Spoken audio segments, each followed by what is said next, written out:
ارشاد فرمانے لگے میں نے فوراً پھر وہی جملہ دہرایا جو حضور کے سامنے، میں نے کہا ابو بکر کریم نے فرمایا نہیں تھا عمرہ کریں گے، احرام باندھو؟ حضرت صدیق اکبر کہنے لگے کہا تھا محبوب نے، فرمایا تھا، پر یہ تو نہیں نہ فرمایا تھا کہ اسی سال ہی کریں گے۔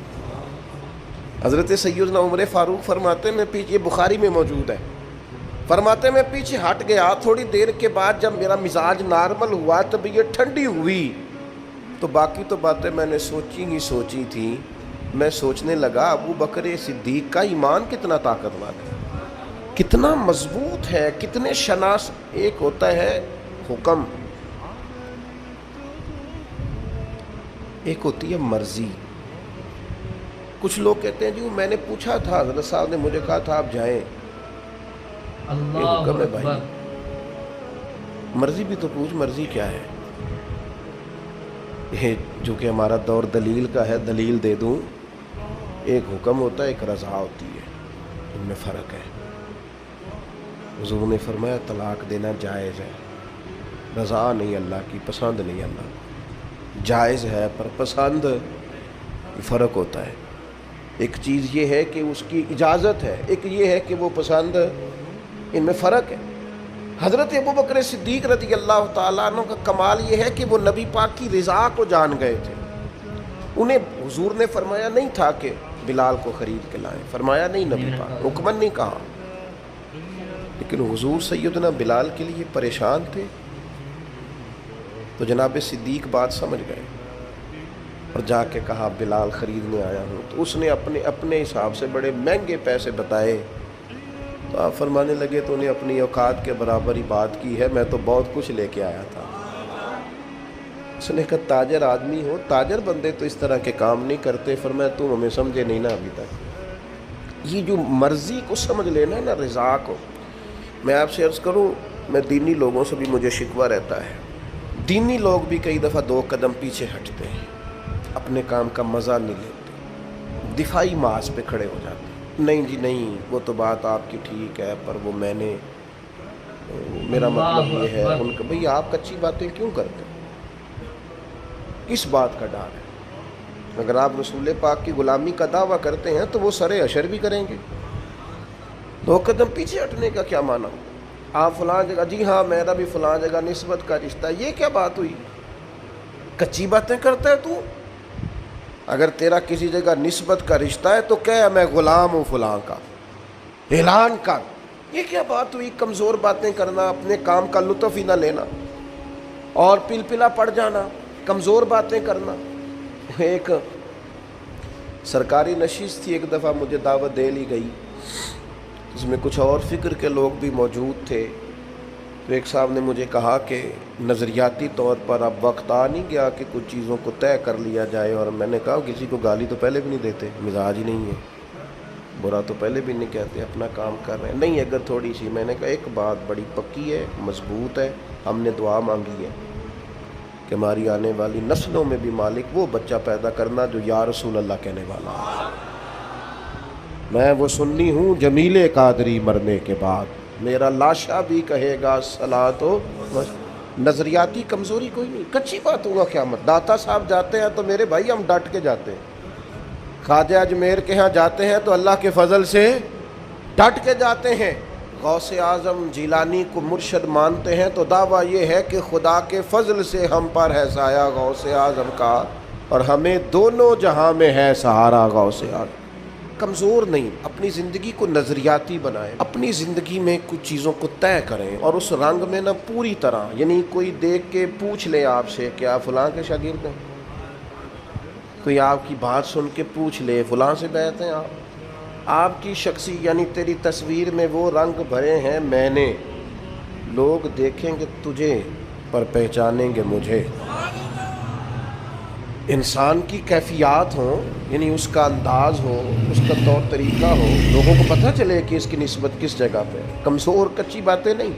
عیسائی اس طرح کرتے تھے کہ ان کے ہاں جب کوئی بچہ پیدا ہوتا نا تو وہ بچے کو نا برتن میں زرد رنگ پانی میں ڈال کے نا تو بچے کے اوپر ڈالتے، کہتے اب یہ عیسائی ہو گیا، ہم نے اسے زرد رنگ چڑھا دیا۔ تو بعض لوگوں نے نا مسلمانوں سے پوچھا، اور میرا خیال یہ ہے کہ اس طرح کے سوالات اکثر عورتوں سے کرتی ہیں، تمہارا کون سا رنگ ہے؟ عیسائی رنگ ڈالتے تھے اپنے بچوں کو، زرد رنگ، اب یہ پکا عیسائی ہو گیا ہے۔ تو رب کریم نے فرمایا ان سے کہو صبغۃ اللہ، ہم نے اللہ کا رنگ اوڑا ہے۔ یہ قرآن مجید کی آیت جو میں نے تلاوت کی، مسلمان کا رنگ کیا ہے؟ صبغۃ اللہ، ہم نے اللہ کا رنگ لیا ہے۔ ومن احسن من اللہ صبغہ، اور ان سے پوچھو اللہ کے رنگ سے سونا رنگ بھی کسی کا ہو سکتا ہے؟ یہ مسلمانوں پر جو رنگ ہے یہ اللہ، اور پوری طرح رنگ گئے اس میں۔ کون کون رنگے؟ تمام صحابہ، تمام اہل بیت، اس کے بعد اولیاء، صوفیاء، اتقیاء، علماء، مفسرین، محدثین۔ تاریخ انسانیت میں بڑے لوگ آئے جو صبغۃ اللہ، اللہ کے رنگ میں رنگ گئے۔ عقیدے مضبوط، توکل مضبوط، شکر مضبوط، صبر مضبوط، حضور کی غلامی مضبوط۔ کہ میرا دل کرتا ہے دو لوگوں کے نام لوں جو پوری طور پر صبغۃ اللہ میں رنگ گئے۔ ایک نام انبیاء میں ہے، وہ ہے حضرت ابراہیم خلیل اللہ کا۔ واتخذ اللہ ابراہیم خلیلا، میں نے جناب ابراہیم علیہ السلام کو اپنا خلیل بنا لیا۔ اور کیسے بنایا؟ وَإِذِ ابْتَلَىٰ إِبْرَاهِيمَ رَبُّهُ بِكَلِمَاتٍ فَأَتَمَّهُنَّ قَالَ إِنِّي جَاعِلُكَ لِلنَّاسِ إِمَامًا۔ رب فرماتا ہے میں نے بعض باتوں میں جناب ابراہیم کو آزمایا، میں نے امتحان لیا۔ یاری تیری سونا تے آزمائشاں تیریاں اگ، سونا پرکھیا جامدائی پہلو نال اگاں دے لگ۔ اللہ فرماتے ہیں میں نے ان سے امتحان لیا، فَأَتَمَّهُنَّ، پھر امتحان لینے والا فرماتا ہے وہ میرے امتحان پہ پورے اترے۔ قَالَ إِنِّي جَاعِلُكَ لِلنَّاسِ إِمَامًا، فرمایا ابراہیم اب میں آپ کو لوگوں کا امام بنانے والا ہوں۔ حضرت ابراہیم انبیاء میں اور امت مسلمہ میں جس نے پورا رنگ پوری طرح اوڑا ہے نا اللہ کا رنگ، وہ حضرت ابوبکر صدیق، پوری طرح صبغۃ اللہ۔ نبی پاک علیہ السلام نے فرمایا جنتیوں کی 360 نشانیاں ہیں، کسی میں ایک بھی پائی جائے نا تو وہ جنتی ہے۔ حضرت صدیق اکبر دھیمے بڑے تھے، بات بڑی آہستگی سے کرتے تھے، لہجہ بڑا بردباری والا تھا۔ دھیمے سے انداز میں عرض کی حضور غلام میں بھی کوئی 360 میں سے ایک آدھ پائی جاتی ہے؟ وہ جنتیوں کی 360 علامتیں، کسی میں ایک پائی جائے علامت تو بندہ جنتی ہے۔ جنتیوں کی علامتوں میں سے تو بڑے دھیمے انداز میں، تھوڑا وہ شہرت سے بچنے والا، پیچھے پیچھے رہتا ہے اور جی چاہتا ہے ساری غزلیں اس پیارے کے نام کریں۔ پوچھا کہ میرے اندر بھی ایک پائی جاتی ہے؟ پھر حضور مسکرائے، اور جس انداز کا سوال تھا اس سے کئی لاکھ گنا بے حساب گنا بڑھ کے محبوب نے مسکرا کے کہ ابو بکر کسی میں ایک پائی جاتی ہے، کسی میں 2 پائی جاتی ہیں، آپ کے اندر تو 360 ساری کی ساری پائی جاتی ہیں، ساری کی ساری۔ لوگوں نے بڑی بڑی جناب صدیق اکبر کی شان بیان کی۔ یہ جو ہم تو الحمدللہ مرید ہی مولا علی کے ہیں نا، ہمیں جو شجرہ دیا گیا ہے نا، شجرہ، ہم حضرت علی کے مرید ہیں۔ ہمیں جو ہمارے بزرگوں نے شجرہ دیا ہے نا، اس میں نبی پاک کے بعد مولا علی کا نام ہے ہمارے شجرہ طریقت میں۔ ہم سچی مچی کے مرید ہیں مولا علی، مرید ہیں شیر خدا سے۔ لیکن ہم اس لیے حضرت صدیق کی تعریفیں کرتے ہیں کہ ہمارے پیر مولا علی جناب صدیق کی تعریف کرتے ہیں، مولا علی شیر خدا رضی اللہ تعالیٰ عنہ تعریف کرتے ہیں۔ بڑے لوگوں نے شان سیدنا صدیق اکبر بیان کی، اور نبی پاک کے جو الفاظ ہیں نا، بات کی تو شرح ہی نہیں ہو سکتی۔ حدیث میں بعض ایسے حضور کے ارشادات ہیں شرح ہی کوئی نہیں، کیا تفصیل کرے کوئی۔ یعنی صحیح حدیث میں حضور نے فرمایا مجھے جتنا نفع ابو بکر کے مال نے دیا ہے کسی کے مال نے نہیں دیا۔ حضور فرمانے لگے گر میں کسی کو خلیل بناتا تو ابو بکر صدیق کو بناتا۔ آپ سمجھ رہے ہیں چیزوں، میری بات پر غور کرنا۔ بڑے لوگ عظمت صدیق بیان کرتے ہیں۔ ہمارے ہاں خانقاہ آل و مہار شریف ہے سیالکوٹ میں، وہاں خطیب الاسلام پیر سید فیض الحسن شاہ صاحب آل و مہاروی رحمۃ اللہ، ابو الکلام انہیں کہا جاتا تھا۔ گفتگو کرنے میں مہارت، سید زادے کا روب اور خون رسول کی چاشنی۔ نقشبندی اپنا سلسلہ طریقت حضرت صدیق اکبر سے شروع کرتے ہیں نبی پاک کے بعد۔ نقشبندی سلسلہ طریقت میں نبی پاک کے بعد حضرت صدیق اکبر کا نام ہے، پھر حضرت سلمان فارسی کا، اس طرح کر کے وہ اپنا شجرہ طریقت مشائخ چلاتے ہیں۔ حضرت پیر فیض الحسن شاہ صاحب رحمۃ اللہ علیہ چونکہ چورا شریف سے وابستہ تھے، نقشبندی سلسلے میں مرید تھے، ایک بات کرتے تھے تو وہ جن سے میں نے سنی انہوں نے بھی بڑے والہانہ انداز میں سنائی، کہنے لگے بات کرتے تھے جان نکال لیتے، کہتے تھے لوگوں سنو میں سید ہوں، میری آنکھ دیکھو سچا سید ہوں۔ فرماتے تھے میری طرف دیکھو میں نے کچھ 4 کتابیں پڑھی ہیں، پڑھا لکھا سید ہوں۔ اور پھر بات کرتے تو بات میں اور وزن پیدا کرتے، کہتے اگر مجھے کہو تو میں اپنے سے لے کر مولا علی تک اپنا سارا شجرہ نسب بیان کروں، میں اپنی ماں سے لے کر سیدہ فاطمہ تک سارا شجرہ نسب بیان کروں۔ فرمایا کرتے تو سنو لوگوں، میں بیٹا علی کا ہوں اور مرید ابو بکر صدیق کا ہوں، اس لیے کہ میں نقشبندی سلسلہ طریقت سے ہوں، بیٹا علی کا ہوں پر مرید ابو بکر۔ یہ دیکھو کمال، یہ شان ہے سیدنا صدیق اکبر کی، بیاں ہو کس زبان سے مرتبہ صدیق اکبر کا، کہ محبوب خدا محبوب ہے صدیق اکبر کا، لٹایا راہ حق میں گھر کئی بار اس محبت سے، کہ لٹ لٹ کر حسن گھر بن گیا صدیق اکبر کا۔ نبی کریم نے فرمایا مسجد نبوی میں جس کا بھی دروازہ کھلتا ہے نا، سارے دروازے بند کر دو، صحیح بخاری ہے، سب بند کر دو دروازے، ابو بکر صدیق کا دروازہ نہ بند کرنا۔ آج بھی کسی بھی زمانے میں مسجد نبوی کے سب دروازے بند کیے جا سکتے ہیں، لیکن جس کے باہر لکھا ہے نا باب ابی بکر صدیق، وہ دروازہ کبھی بند نہیں ہوتا، کیونکہ اس دروازے کو مدینے والے محبوب نے کھلوایا، وہ ہمیشہ چمکتا ہے۔ لوگ شرارتیں کرتے ہیں اور انسانی طبیعت ہوتی ہے کہ شرارت کی طرف جلدی مائل ہوتی ہے۔ کوئی اپنا قد اونچا کرنے کے لیے بعض اوقات کسی بڑے آدمی کے خلاف بات کرتا ہے تو لوگ اسے بھی غور سے سنتے ہیں، یہ بھی ایک طریقہ ہوتا ہے شہرت حاصل کرنے کا۔ یہ جب بھی آپ کو کوئی شخص نظر آئے نا صحابہ میں سے، اہل بیت میں سے کسی کے بارے میں کچی بات کرتا، تو سمجھو بیچارہ کمزور ہے، یہ بیچارہ نہ کسی نفسیاتی الجھن کا شکار ہے، اپنا قد اونچا کرنے کے لیے کسی بڑے کے بارے میں بات کر رہا ہے۔ اس طرح قد اونچے نہیں ہوتے۔ کبھی ایسے لوگ، بہت سارے لوگ ایسے ہیں جن کی کوئی حیثیت ہی نہیں بیچاروں کی، میں ان سے کہتا ہوں ہمیں نا اپنی اوقات میں رہنا چاہیے، اوقات سے اونچی بات ہے۔ ہمارے دادا شیخ تھے حضرت مولانا مصطفیٰ رضا خان صاحب رحمۃ، ان سے کسی نے حضور کی 4 بیٹیوں کے نام پوچھے تو حضرت اٹھ کے اندر چلے گئے۔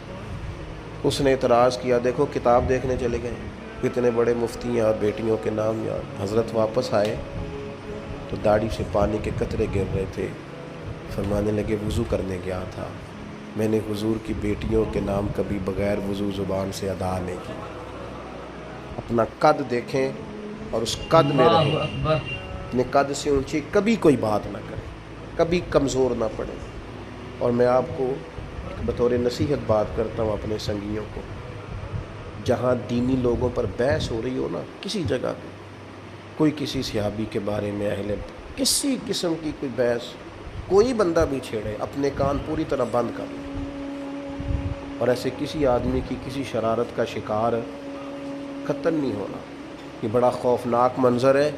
کفر اگر کبھی ہم سے پوچھے گا تو ہم یہ بتائیں گے کہ قرون اولیٰ کے لوگ بھی لڑتے رہے تھے، کوئی زمانہ ٹھیک ہی نہیں رہا تھا، کیا جواب دیں گے آپ دنیا؟ اس لیے بڑوں کے معاملات کے اندر الجھنے کی ضرورت، بڑے تھے، بڑوں کی باتیں بڑی ہوتی، اس لیے اپنی زندگی میں جناب ابو بکر صدیق سے 3 باتیں سیکھ لیں۔ ایک تو انہوں نے وفا کر کے دکھائی ہر جگہ، اور دوسری بات یہ ہے کہ حضور کی رضا جس چیز میں تھی انہوں نے اپنے آپ کو اس چیز کا عادی بنایا، اور تیسری اہم اور نتیجہ خیز بات یہ تھی کہ دین کی امانت کو بطور امانت لیا ہے تو اسے امانت ہی سمجھا۔ ان کے اپنے بیٹے جوان تھے، صحابی تھے، 4 نسلیں صحابی ہیں جناب صدیق، اور جناب عمر سے ویسے ان کی زندگی میں بنی نہیں،